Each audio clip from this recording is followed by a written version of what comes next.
Hey folks, alright, today we have a bit of a sad story, but I've decided to make light of it and show you a pretty cool laptop. This is a Compaq Armada 4120. Now unfortunately this laptop doesn't work. I thought it just didn't work because it didn't have RAM in it, but I eventually got RAM in the mail, and the laptop acts the same way with RAM in it that it does without RAM in it. So I think problems with this laptop are a little bit deeper than I initially thought, and I'll show you what it does eventually once we're done going over the laptop itself. Now, one thing I'd like to point out about 90s laptops in particular is the hinges. The hinges love to crack, and this is no exception. You can see there's a crack right there, and there is a crack right there.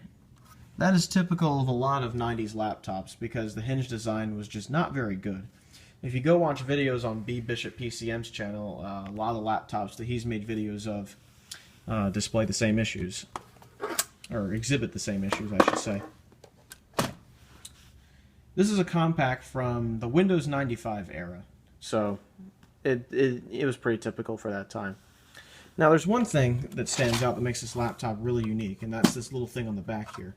It can be used as a stand to prop the laptop up so that while you're typing, it's at a bit of an elevated level, which is really nice. I really like that idea.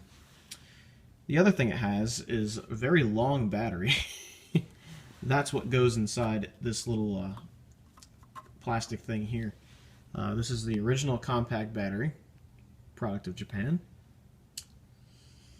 It's a lithium-ion battery, 14.4 volts, 2.6 amp hours. Rechargeable battery pack, replace only with Compaq series. You know, I wonder if they make aftermarket versions of these. This might be a candidate for putting new cells in. But if the laptop worked, I'd be doing that. And here's how the battery fits in. You literally stick it in the slot here and just shove it in. Boom, there's your battery. How cool is that? Thought that was kind of interesting. Alright, let's take a look at the laptop itself. So let's open it up and look. It's a pretty tiny laptop for the time period. Laptops, especially the Compaq ones and the Toshiba ones back in the mid to late 90s, were pretty chunky laptops, whereas this one is pretty slim for the time. So it's pretty nice and compact. So if you just wanted to bring this on a business trip or something, it would make a very good companion for that. It has a pretty full-size keyboard, full-size laptop keyboard, which feels okay. It's not all that tactile, but it's tactile enough that it's not complete crap. Although the travel on the keys there's not much travel on the keys at all compared to some other laptop keyboards I've used, but it feels pretty good. You know, I'd give that a pretty good rating. Down here there's a little touchpad, which is recessed down a little bit, which is, I think, a little bit unusual considering you can tilt the laptop anyway. The touchpad isn't worn at all, and the keyboard is not worn at all. This laptop's in really good condition for its age. So I'm surprised it doesn't work. I wonder what's wrong with it. You'll see eventually. Now, this gives me the opportunity to talk about a design in laptops from the 90s that I despise, and that is when they put speakers in the palm rest.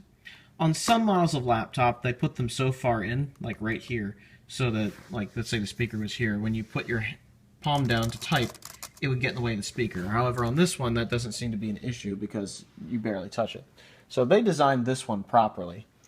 But there's one other problem associated with these, and that is if sometimes stuff can get stuck in the speaker grills. So it'll go on top of the diaphragm of the speaker and it will rattle and stuff. And if you can't take the speaker grill off, it's hard to get that dirt out. And that to me is just annoying. I've had similar problems with electric pianos where stuff gets stuck in the speakers and it just makes noise. And considering these speakers have plastic diaphragms, basically they'd make a lot. The stuff that would get stuck in there would make a lot of noise. And yeah, it just would not sound very good. So that's my one pet peeve of laptops from this era is these speakers. But on this laptop, it's actually designed pretty well. It's livable. I forget what these buttons do. Yeah, I can't remember because I haven't been able to boot the laptop up. But I think there's special Compaq keys that perform specific functions. You know, that's the most vague description in the world. I'm sorry, but I don't know what these do. This laptop has 2 power buttons, which I think is a bit unusual. Don't know why they would do that. It seems a bit unusual design there. It's kind of pointless to have 2 buttons. Here's your indicator LEDs. You get power, battery, and then, you know, the ones for the keyboard, num lock, caps lock, and scroll lock. I probably just pointed those in the wrong order, but whatever. This has an Intel Pentium inside of it. I forget what speed it is. I'll stick the speed in a subtitle, I guess. But it's a pretty good CPU for the time. This laptop was designed for Windows 95 pretty much, and it could run 95 no problem. Here's a display. It's a passive matrix display, or as I like to call them, the drunk vision displays, because passive matrix displays tend to have a lot of motion blur. So this would be a bad laptop for DOS games.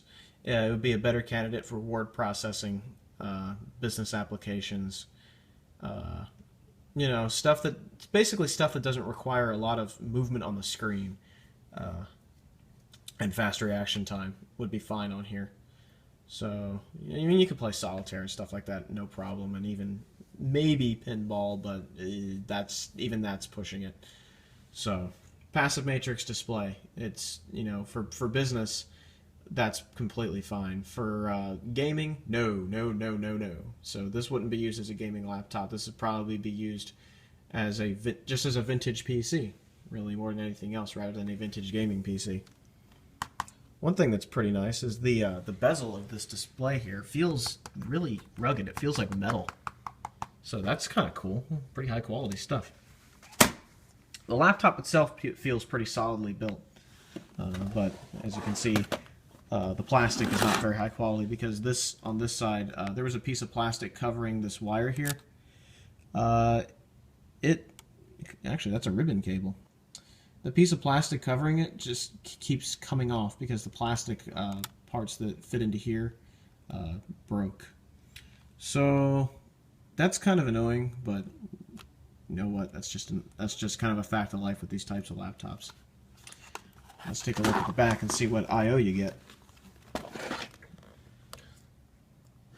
Alright, here you go. You get PS2 keyboard and mouse. You get a parallel port, a serial port, VGA, and above it what looks like infrared.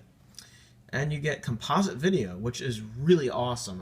I kind of wanted this laptop to work for that reason alone, because I could capture video using the composite output very easily.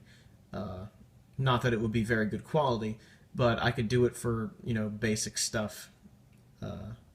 And, you know, I had that option. It was a really good option. I really like that. There are other laptops out there that have it, but this is a nice feature to have on a portable laptop like this, especially back in, you know, the mid to late 90s, where you could use a TV to give a presentation or something.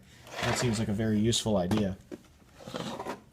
On this side, it looks like you have, I don't know if that's the hard drive caddy or what, but you have a Kensington lock, PC card slots. These used to have little flaps, but the flaps broke off.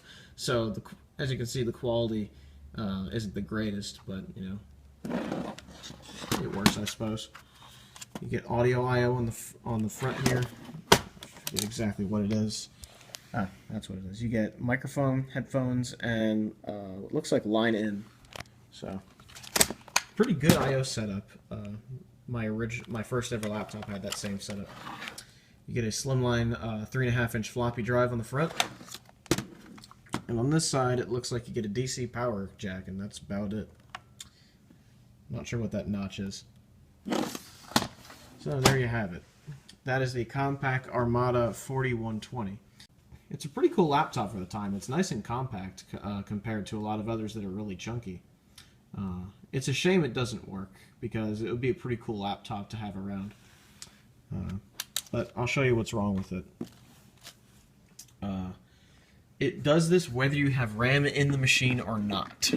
Normally, when a machine like this doesn't have RAM in it, it will beep at you that you need to put RAM in.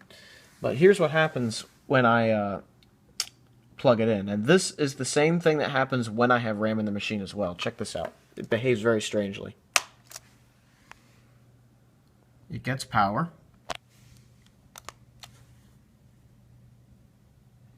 But these two lights just flash constantly. And this happens whether you have RAM in the machine or not. It just refuses to turn on. And I don't know if that's I don't know if it's shutting itself off for some kind of protection, or if that's a short circuit protection, or what's going on here. Maybe the BIOS is fried. I don't have a clue what's wrong with it. And honestly, I don't feel like fixing it. It doesn't seem worth the effort to fix a laptop like this when there's much better options out there. But nonetheless, this is why I can't use the laptop, because it doesn't work. But there are some good things about this. I got to talk about a laptop that was a really cool and innovative design for the time. I believe there's a hard drive in this machine, so I can harvest the hard drive out and use that in another vintage laptop just to get it running until I would get a CF card or something like that. So, you know, make the best out of a bad situation. It's a pretty cool laptop, so it's broken, but I thought you guys might find, especially this part of it, which has the battery in it, pretty cool. So this, by the way, is the power supply. Pretty typical power supply. Might as well show this before the video ends.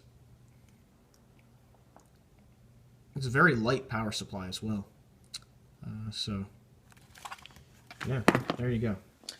That has been the broken Compaq Armada 4120. Despite it not working, it's a cool laptop, in my opinion. Maybe you think it is too.